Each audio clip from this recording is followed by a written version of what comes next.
Hey guys, how's it going? How to create Shein account. So first of all, go ahead to your App Store, Google Play, and what you're gonna do, you're gonna just go ahead and download Shein, and make sure that you updated the app to the latest version if you have downloaded the app. Now what I'm gonna do, I'm gonna open up the Shein, alright?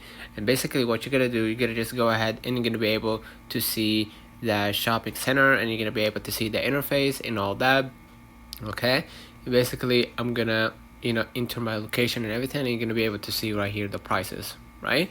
So if you want to log in or create an account on Shein, what you're gonna do, you're gonna just go ahead and click on me at the bottom right corner right here, and basically you're gonna be able right here to see sign in or register. Click on it right here, and you're gonna be able to join with Facebook, Google, or Apple, or you can continue with the phone number and email address, and you're gonna be able to confirm that you want to create an account, right?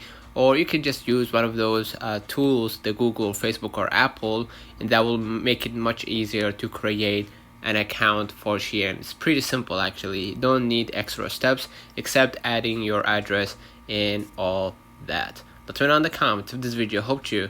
Don't forget to like and subscribe, and thank you for watching.